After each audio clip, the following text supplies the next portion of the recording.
अस्सलाम वालेकुम, आप देख रहे हैं द लाइन ऑफ फायर। मेरा नाम एहतशाम उमीरुद्दीन है। नाजरीन, आप जानते हैं कि पंजाब इंस्टीट्यूट ऑफ कार्डियोलॉजी के हवाले से मैं पहले भी 2 प्रोग्राम्स कर चुका हूं, जिसमें हमने इस मामले पर बात की कि ये जो गैर मेयारी अद्वियात हस्पताल के अंदर जाती हैं, किस तरह से जाती हैं, कौन जिम्मेदार है, क्या इस वक्त हुकूमत पंजाब ठीक तरह से अकाउंटेबिलिटी कर रही है, नहीं कर रही।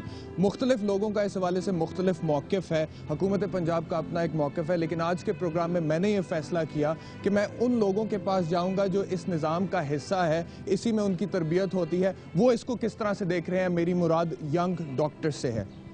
इस वक्त मेरे साथ यंग डॉक्टर्स एसोसिएशन के general secretary doctor Salman Kazmi हैं। उसके अलावा बेशुमार यंग डॉक्टर्स, बहुत से यंग डॉक्टर्स मेरे साथ इस वक्त मौजूद हैं। आज इनसे बात करेंगे और इनसे पूछेंगे कि इनका क्या मौक़िफ़ है। अस्सलाम वालेकुम। वालेकुम सलाम। डॉक्टर सलमान, सबसे पहले सीधा एक सवाल, मैं देखें यहाँ पे कोई इंटेलेक्चुअल डिबेट नहीं करना चाहता, मैं इसीलिए यंग डॉक्टर्स के पास आया क्योंकि आप लोग इस सिस्टम का हिस्सा हैं, इस निज़ाम का हिस्सा हैं। अद्वियात जो अस्पतालों में इस वक्त मिल रही हैं हमारे सरकारी, वो ठीक है, गैर मेयारी नहीं है? अद्वियात जहाँ तक आप बात करते हैं, क्योंकि गवर्नमेंट ऑफ पंजाब की पॉलिसी ही ये है कि हमने लोएस्ट क्वालिटी लोएस्ट रेट्स पे ख़रीदनी है। तो जब लोएस्ट रेट्स पे जो अद्वियात खरीदेंगे वो म्यारी नहीं होती, मगर ये है कि इनकी ड्रग टेस्टिंग लेबॉर्ट्री उन्हें ज़रूर पास करके म्यारी करार दे देती है और उसके बाद वो अस्पतालों में आ जाती हैं और मिलना शुरू हो जाती हैं। और मुझे ज़रा उस ड्रग टेस्टिंग लेबॉर्ट्री का बजट भी बता दें कि क्या है जिसमें वो टेस्ट करते हैं। सुनने में तो यही आया, क्योंकि रिपोर्टेडली हमें यही कन्वे हुआ है कि इसका टोटल बजट 2 से 10 लाख रुपए है। और आप खुद सोच सकते हैं कि 2 से 10 लाख रुपए में क्या ड्रग टेस्टिंग लेबॉर्ट्री काम करती होगी और वो बेचारी क्या कर सकती है। उनके पास तो रेजेंट्स और केमिकल्स ही नहीं है पूरे। इसीलिए देखें ना कि चीफ मिनिस्टर पंजाब को वो अद्वियात बाकायदा लंदन भिजवाना पड़ी, क्योंकि उनको पता था कि यहाँ नहीं ठीक हो सकता टेस्ट। और अब शुक्र है कि वहाँ से रिपोर्ट ठीक आ गई है, तो अब मरीज रिकवर कर रहे हैं, जो कि इतनी ज़्यादा डेथ्स हो रही है। रिपोर्ट ठीक आ गई से क्या मतलब है आपका? रिपोर्ट यानी कि ठीक आ गई रिपोर्ट, उन्होंने बीच में से वो कॉन्स्टिट्यूएंट लोकेट कर लिया जो यानी कि यू मीन टू से कि अगर पाकिस्तान की किसी लैब में भिजवा देते इसको तो कोई पता नहीं था रिपोर्ट ठीक आती या ना आती। जी, पाकिस्तान की लैब्स, मैंने आपको खुद सूरत हाल बता दी है कि एक लैब है जिसका बजट ही कोई नहीं है, जो दूसरी कराची की लैब है उसका भी कुछ पता नहीं है, क्योंकि असल में यहाँ एक बहुत बड़ा फार्मास्यूटिकल इंडस्ट्री में एक माफिया काम कर रहा है, जिसमें बहुत बड़े बड़े सियासतदान इन्वॉल्व हैं। फेडरल गवर्नमेंट से कंपनीज को रजिस्टर कराया जाता है, अद्वियात को पास कराया जाता है, बड़े बड़े कमीशन और किकबैक्स इन्वॉल्व हैं इसके अंदर। तो इसमें फेडरल ब्यूरोक्रेसी भी इन्वॉल्व है आपकी, और मतलब ये एक बहुत बड़ा नेट है। इस वजह से आज तक इस इंडस्ट्री को रेगुलेट नहीं किया जा सका। इससे पहले कि मैं 1-2 और इश्यूज पर आप ही से बात करूं, दीगर यंग डॉक्टर से बात करता हूं। अस्सलाम वालेकुम, आपका क्या नाम है? तैयब महमूद। अच्छा तैयब साहब, मुझे ये बताएं, आपका टेक वही है जो सलमान साहब ने कहा कि सरकारी अस्पतालों में जो अद्वियात मिलती हैं वो गैर मेयारी हैं? हाँ, लो स्टैंडर्ड अद्वियात होती हैं, इधर चीप सस्ती चीज़ें खरीदते हैं, एक्सपेंसिव चीज़ें जो म्यारी अद्वियात हैं वो महंगी। अच्छा, जब हम ये कहते हैं कि सरकारी अस्पताल में गैर मेयारी दवाई मिल रही है, तो इसका क्या मतलब है? क्या वो दवाई में मिलावट है? क्या उसे अगर मरीज खाता है तो ठीक नहीं होता है? क्या मतलब क्या है इसका? क्वालिटी ठीक नहीं होती, कंसिस्टेंट नहीं होती, केमिकल कम होता है। यानी अगर इंजेक्शन है तो उसमें पानी मिला होता है या उसमें केमिकल कम होगा।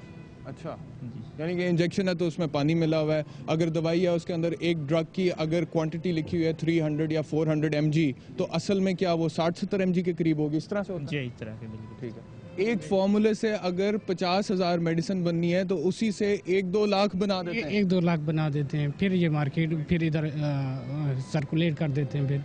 अच्छा, ये मरीजों के साथ जुल्म नहीं है डॉक्टर सलमान? ये वो कह रहे हैं कि एक फॉर्मूले से अगर 50,000 मेडिसिन बननी है तो 2 लाख बन रही है उससे।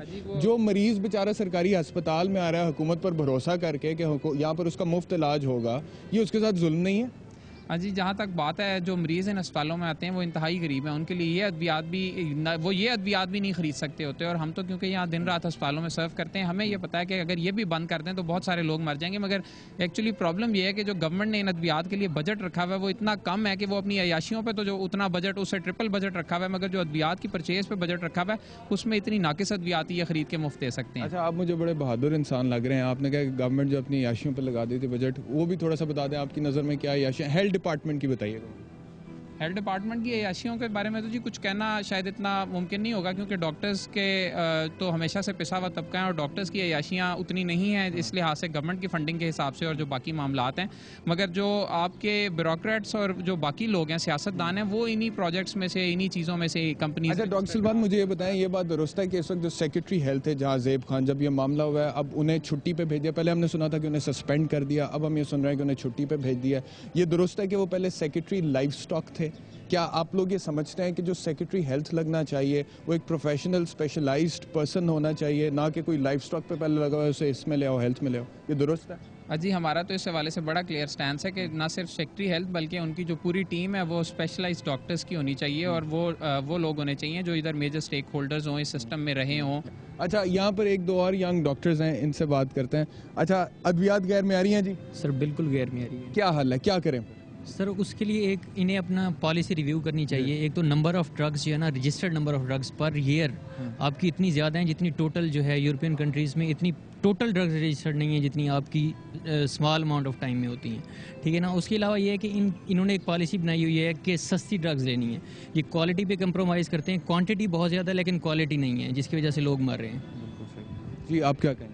ये जी आप देखें जो डेवलप्ड कंट्रीज़ हैं जैसे अमेरिका है, यूरोप है, उसमें अब देख लें टोटल 5000 ड्रग्स हैं जो अवेलेबल होती है मार्केट में। मतलब एक अगर सिमवास्टेटिन केमिकल है तो एक ही ब्रांड नेम है और एक ही कंपनी उसे करती है, एक ही कंपनी उसे बनाती है। यहाँ पे सिमवास्टेटिन 100 कंपनियाँ बना रही हैं और यहाँ पे 55,000 ड्रग्स हैं जो रजिस्टर्ड हैं जो मार्केट में अवेलेबल तो है। जिम्मेदार कौन है इस सूरत हाल का? जो आप जिम्मेदार दोनों गवर्नमेंट्स हैं, फेडरल गवर्नमेंट भी है और प्रोविंशियल गवर्नमेंट भी है, क्योंकि after 18th amendment total transfer नहीं हुआ।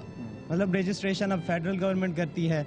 18वीं तरमीम के बाद वो कहता है नहीं जी हेल्थ जो है अब वो सूबे का सब्जेक्ट हो गया, लेकिन सूबा कहता है अभी तक वो डेवोल्यूशन हुई नहीं है, वो प्रोसेस में है। ये साल 1.5 साल हो गया मैं सुन रहा हूँ कि अब हेल्थ सेहत जो है वो सूबे के पास चला गया। सूबा कहता है वफाक ने अभी तक अपने राइट्स जो हैं वो गिव अप नहीं किया, सरेंडर नहीं किया, डेवोल्यूशन हो रही है, अभी हो रही है। तो आप लोगों को लगता है ये जल्दी कहीं हो जाएगी? नहीं, जो इस वक्त सर्कमस्टांसेस हैं इसमें तो कोई पॉसिबिलिटी नहीं है, क्योंकि गवर्नमेंट्स अपने कामों में लगी हुई हैं, उन्हें परवाह ही नहीं है हेल्थ की, एजुकेशन की और इस तरह के इंपॉर्टेंट मामलात की। क्योंकि अब रजिस्ट्रेशन अगर फेडरल गवर्नमेंट करती है और बाकी परचेज पॉलिसी और बाकी सारी चीज़ें प्रोविंशियल गवर्नमेंट करती है, तो उन कंपनीज़ को जो सब स्टैंडर्ड ड्रग्स बना रही हैं उन्हें प्रोविंशियल गवर्नमेंट तो नहीं मतलब कंट्रोल कर सकती।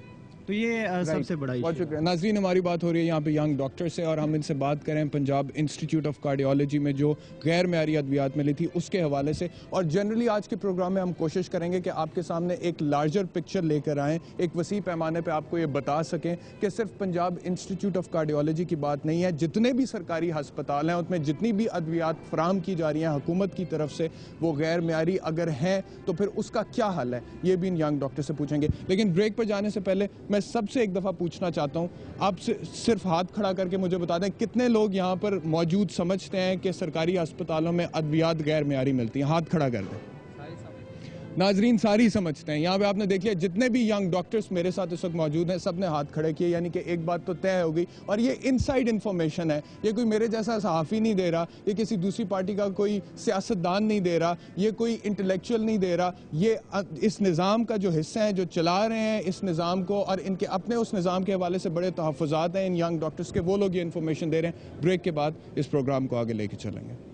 हेल्थ मिनिस्टर तो हमारा शुरू से ही नहीं है। इन्होंने चेयरमैन टास्क फोर्स बराए जाली इंसदाद जाली अद्वियात डॉक्टर सईद इलाही को बनाया था। What he did